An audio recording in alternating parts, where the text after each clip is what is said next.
É tempo de falar de estratégias de partidos para as eleições municipais. Na linha conosco, Juliano Medeiros, presidente nacional do PSOL. Boa tarde. Boa tarde, Juremi. Boa tarde a todos os ouvintes da Rádio Guaíba. Prazer estar com vocês. Sem o Marcelo Freixo disputando a prefeitura do Rio de Janeiro, o PSOL não fica desfalcado do seu principal cartão de visita? Olha, Juremi, Marcelo, sem dúvida, era um candidato muito importante na nossa estratégia nacional de vencer em capitais, né? Um deputado que tem desenvolvido um trabalho muito importante na Câmara, um articulador, mas nós temos também outras cidades importantes onde o pessoal tem chances reais de vencer ou de pelo menos ter um desempenho relevante.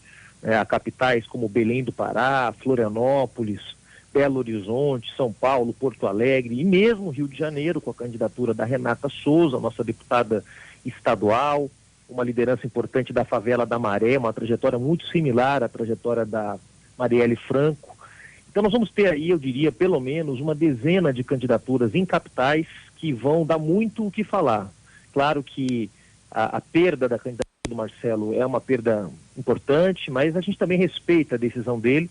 Ele lutou muito para construir uma frente ampla dos partidos de oposição, não conseguiu, esse processo foi difícil, e ele optou por não ser candidato, a gente respeita, mas não tenho dúvida de que o pessoal vai ter um desempenho importante em várias capitais do país e deve ser, como já foi em 2018, o partido de esquerda que mais vai crescer nessas eleições. Essa é a nossa expectativa.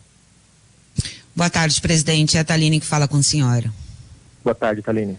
O senhor mencionou a frustração do Marcelo Freixo em tentar construir uma ampla frente de esquerda para enfrentar as eleições municipais deste ano. A gente viu a mesma coisa acontecer aqui em Porto Alegre. Haviam muitas articulações envolvendo PT, PCdoB, PSOL e outros partidos como o PDT, e o PSOL reivindicou a realização de prévias para definição de vice de Manuela Dávila. O PT, pela primeira vez na história, abriu a mão da cabeça de chapa aqui na capital do Rio Grande do Sul e, obviamente, não topou a possibilidade de ficar de fora da majoritária. A situação no Rio de Janeiro e em Porto Alegre está se repetindo em outras cidades estratégicas? Quer dizer, apesar de toda a crise e da necessidade de união de partidos de oposição, a esquerda não consegue se unir? Por quê?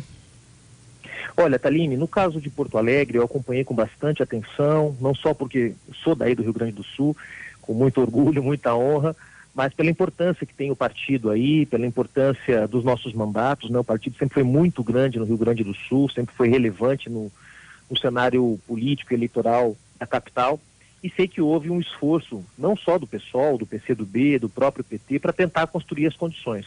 Eu sempre tenho dito, sempre que sou perguntado sobre os desafios da oposição, que a gente tem um dever de buscar essa unidade. Nós não temos, nesse momento da história, com um governo de extrema-direita que relegou milhões de brasileiros ao risco de uma pandemia mortal que já levou a vida de tantas pessoas, que relegou os brasileiros ao risco do desemprego, do desespero. Nós não temos o direito de colocar interesses particulares ou posições sectárias à frente da necessária tentativa de construção da unidade. Então, nós estamos buscando isso, nosso Diretório Nacional aprovou já no ano passado, antes, portanto, da pandemia, que estavam autorizadas as conversas com os partidos de oposição ao governo Bolsonaro na perspectiva da construção de alianças eleitorais. Mas eu sempre tenho dito que a unidade ela não deve ser uma imposição, ela deve ser um processo de construção que deve levar em conta, em último grau, em última instância, a realidade local, né? E no caso de Porto Alegre, como no caso do Rio de Janeiro e outras cidades, não havia base política construída ainda entre os partidos. O que significa base política? Trabalho político comum, articulação de ações conjuntas, mesmo relações de confiança, muitas vezes, é o que falta na oposição. Nós temos visto, por exemplo, as reiteradas trocas de acusações, de farpas entre Ciro Gomes, Lula e outras lideranças importantes, o que não é positivo, mas que tem uma explicação, não é algo que acontece do nada, acontece porque há processos políticos que estão mal resolvidos na oposição. No caso de Porto Alegre em particular, como no Rio de Janeiro, eu acho que houve um esforço sincero, honesto, dos partidos que estavam envolvidos nesse processo de discussão. Acho que a candidatura da Manuela Dávila vai ser uma candidatura importante para a cidade, assim como a candidatura também da Fernanda Melchiona, eventualmente de outros que possam aparecer. E o importante, eu acho que é, especialmente nas grandes cidades, nas capitais, cidades com mais de 300 mil eleitores, que tem a oportunidade de ter segundo turno, é que a oposição desde já trabalhe na perspectiva de estar junta no segundo turno. Nós, nas eleições presidenciais de 2018, vocês lembram, lançamos a candidatura do Guilherme Boulos junto com a Sônia Guajajara, né, num processo de definição, digamos, da nossa identidade política no processo eleitoral. Lançamos um sem-teto, uma liderança indígena, criticamos os limites das experiências de esquerda que governaram o Brasil durante 13 anos, mas respeitosamente construímos pontes para no segundo turno estarmos na campanha do Fernando Haddad. Eu pessoalmente passei a integrar a campanha do Fernando Haddad no segundo turno. E eu espero que isso aconteça não só em Porto Alegre, no Rio de Janeiro, em São Paulo, que a gente possa ter candidaturas de oposição ao governo Bolsonaro no segundo turno e que a oposição, nessas cidades onde não foi possível construir esse entendimento no primeiro turno, mantenha as pontes de pé, para que a gente possa, no segundo turno, estar todo mundo junto, defendendo os direitos sociais, a democracia, combatendo não só o governo Bolsonaro, mas também os governos que, em nível local, não foram capazes de responder à gravidade do momento que nós vivemos com a pandemia do coronavírus. Mesmo que isso, desculpa, atropelei o meu colega Lucas, mas mesmo que isso, presidente, represente o risco de a esquerda ficar fora do segundo turno, porque nós vimos isso acontecer nas duas últimas eleições aqui no Rio Grande do Sul. Em alguns lugares, eu acho que isso vai ser inevitável, infelizmente, Thaline. Mas eu acho que na maioria dos lugares, pelo que a oposição demonstrou na luta contra a pandemia, a tendência é que a oposição saia muito melhor nas urnas no primeiro turno esse ano do que saiu, por exemplo, em 2018. Se nós verificarmos, inclusive já há pesquisas disponíveis nesse sentido, que demonstram que, na opinião pública, a oposição é hoje identificada como aquele setor da política brasileira que lutou em defesa do emprego, lutou em defesa da vida, lutou em defesa do isolamento social, quando os partidos de direita e centro-direita estavam cedendo às pressões, seja do comércio, da indústria, de outros setores econômicos poderosos que queriam a volta da economia antes da pandemia estar sob controle. Nos identificam como aqueles que defenderam a renda emergencial. Vocês viram aí recentemente, a pesquisa Datafolha demonstra que a maioria dos brasileiros e brasileiras atribui ao Congresso Nacional e à oposição a aprovação da renda emergencial, que está evitando que milhões de brasileiros e brasileiras morram na inanição. Então eu acho que vai ser uma eleição que vai abrir melhores perspectivas para a oposição. Agora, inevitavelmente, em alguns lugares, isso pode acontecer. É lamentável, a gente não gostaria que isso acontecesse, mas como eu disse, a unidade não é um processo que se impõe de cima para baixo, mas ele é parte de uma construção que se define em última instância em nível local, respeitando a realidade de cada município. Nós no PSOL não intervimos em diretórios municipais para fazer valer qualquer posição.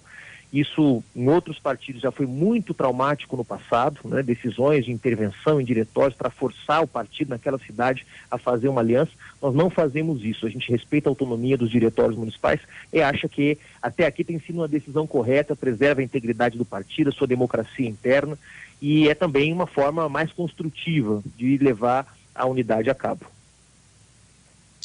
Olá, muito boa tarde, presidente. É o Lucas falando com o senhor, tudo bem? Tudo bem, Lucas, boa tarde. Tudo bem. Presidente, se por um lado o PSOL ascende no cenário nacional, o PT ainda, em função do seu histórico, segue sendo o principal nome da esquerda, da oposição, mas existe um vácuo, uma alternativa para se fazer frente à atual gestão Bolsonaro, por exemplo. E dentro desta lacuna, presidente, eu queria falar sobre Felipe Neto. Hoje, em artigo publicado no New York Times, o youtuber, ele afirmou que se os americanos podem pensar que ninguém está lidando com o coronavírus pior do que o presidente Trump, eles não sabem que o presidente Bolsonaro, aqui no Brasil, age muito pior.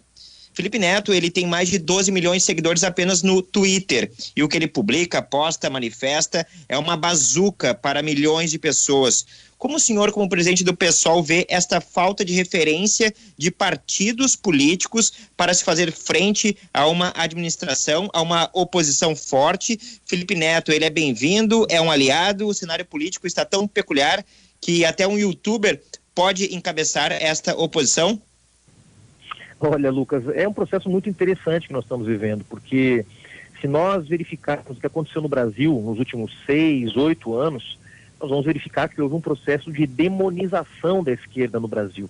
a partir de uma certa narrativa que predominou especialmente nos grandes veículos de comunicação nacionais, que atribuíram à esquerda, à centro-esquerda, aos partidos que estavam no governo, mas também ao PSOL, que não estava nos governos do PT, a responsabilidade pela crise econômica, pelo gasto fiscal excessivo, gasto social excessivo, supostamente excessivo no Brasil, né, os problemas relacionados à corrupção.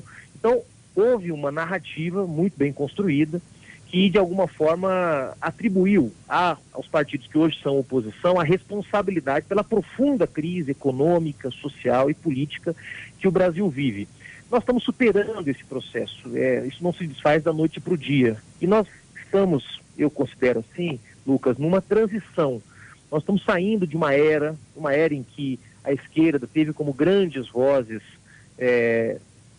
Ciro Gomes, Luiz Inácio Lula da Silva, Marina Silva. Esses foram os nomes que no período anterior, agora recentemente, representaram a esquerda no Brasil, a hegemonia das posições de esquerda no Brasil, no campo dos partidos políticos por quase 40 anos, né? Desde a fundação, pelo menos, do PT. Essas foram as principais vozes que nos últimos 20 anos hegemonizaram o debate público na perspectiva dos partidos de esquerda. E eu acho que a gente está numa transição. Estão surgindo novas vozes, novos nomes em todos os partidos, isso é um processo geral. No caso do PT, o Fernando Haddad, no caso do PCdoB, o Flávio Dino, no caso do PSOL, o Marcelo Freixo, o Guilherme Boulos, as nossas jovens deputadas, a Fernanda, a Sâmia, Talíria Petroni, a Áurea Carolina. Então nós estamos vivendo essa transição. Eu mesmo sou o presidente mais jovem que o pessoal já teve, tenho 36 anos. Então nós estamos vivendo uma transição geracional em que eu acho que é um pouco natural que nessa substituição de referências geracionais, é claro que o Lula está aí, é claro que o Ciro continua aí, é claro que a Luiza Erundina e o Ivan Valente, pelo PSOL, continuam aí, e são muito importantes, são muito bem-vindos. Mas é natural que nessa transição novos nomes surjam na esquerda.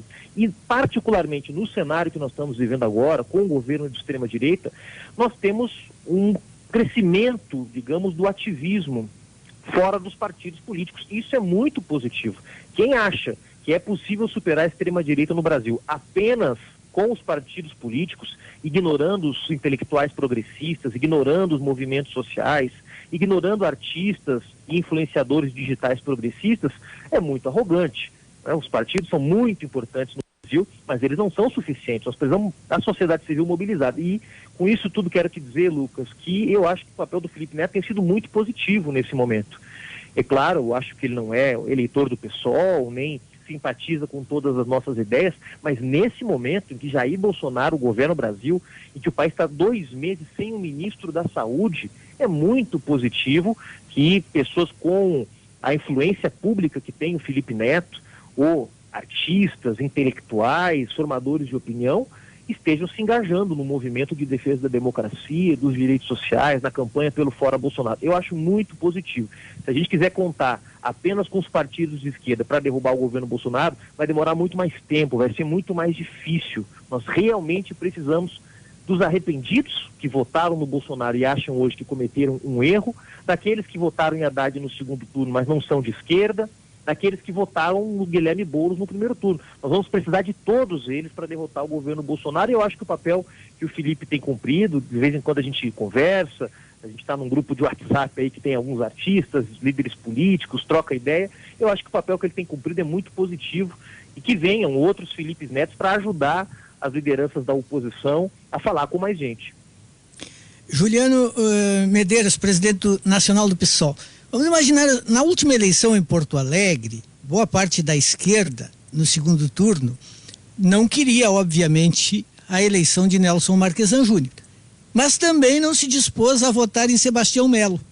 Depois, eu tenho a impressão, houve um certo arrependimento. Numa situação, nem imagino o que vai acontecer, mas numa repetição de um quadro assim, o PSOL hoje faria a escolha do chamado menos pior? Eu acho muito difícil, Junemir, que a gente trabalhe nessa hipótese de ter primeiro 2 nomes da direita no segundo turno. Como eu disse, depois de tudo que aconteceu no Brasil, eu estou muito convicto de que nós teremos um nome da oposição no segundo turno em Porto Alegre, em São Paulo, no Rio de Janeiro. Eu acho que isso é possível. Agora, é preciso compreender também que muitas vezes a ideia do menos pior pode nos levar a posições enganosas, eu diria mesmo perigosas, né? O Sebastião representava a continuidade de um projeto aí em Porto Alegre, né? Como aqui em São Paulo eu já vejo, de onde eu falo, muitas pessoas iludidas, por exemplo, que Bruno Covas, do PSDB, pode ser uma alternativa eleitoral a uma eventual candidatura da extrema-direita apoiada pelo Bolsonaro.